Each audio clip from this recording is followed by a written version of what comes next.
Hey guys, Paul Ragsdale here with Team Fat Boys, and the subject today we're going to talk about is panfish. But before I get into that, I wanted to get something out of the way real quick. Stink finger fish soap. I've used it quite a bit, and I like it.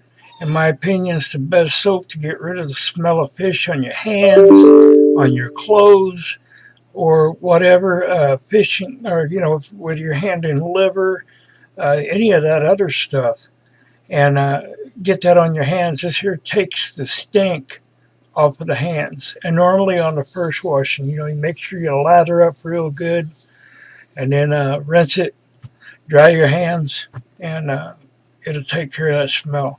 The other thing is, my wife uh, would use a NyQuil cup, like a shot glass of the stink finger fish soap, and put it in the laundry when I come in with, slime on my shirt and my pants, whatever I'm wearing. And it comes out smelling pretty fresh and clean compared to what it did before it got into the wash. So I wanted to say that real quick and get that out of the way. And then we're going to get on the subject now of panfish.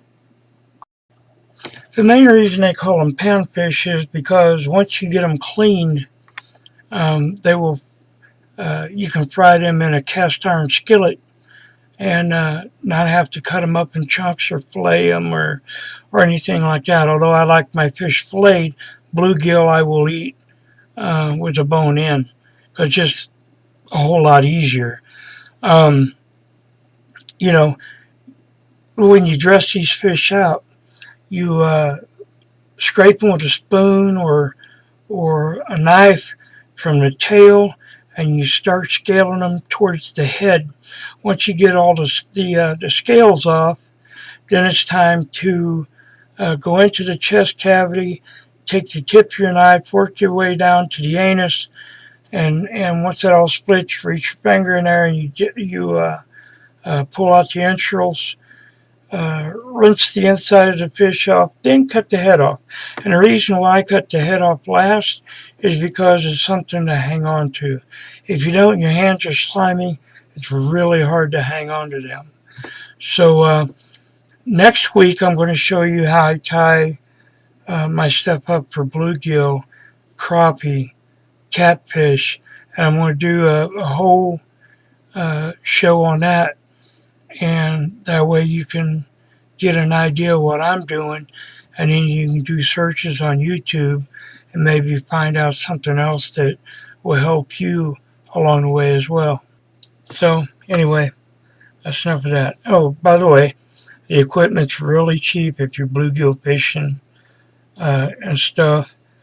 And although the Spider-Man and all them little My Little Pony reels and all that, buy them a small rod and reel, but don't waste the money on them little bitty short things. Uh, they're really hard to handle, even for a small kid. You can get a medium-sized rod just for about the same money, rod and reel, $16, $17. I would go that route. Now, I want to get to Black Horse Custom Rods. I have had a Black Horse Custom Rod for a little over 6 years. This rod has done me well. I have no complaints. It's holding up. No loose threads. No messed up wire line guides. Other than being a little dirty, it's just as good as the day I did it or bought it. And I started with that one, and now I own 3 of them.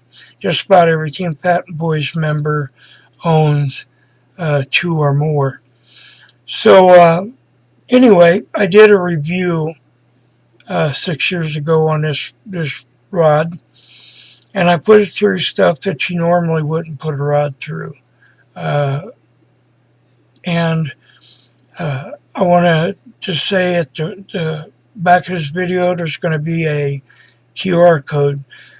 Go to your phone app store, get a QR code reader, and at the end of this video, just pause it and put your QR reader on there, and it will take you to the video that I did 6 years ago, and the hell that I put this thing through, and it handled everything I wanted it to, then some. There's been a couple reviews on these rods, and they're just phenomenal. And I can't tell you how much these rods mean to me. I mean, you can catch trophy-size catfish on these rods, or you can get the light medium for fishing for bluegill, crappie, and stuff like that. So anyway, look for the QR code at the back of this video, and I appreciate you watching the video, and take care, and remember, if you're not fishing, you ain't living.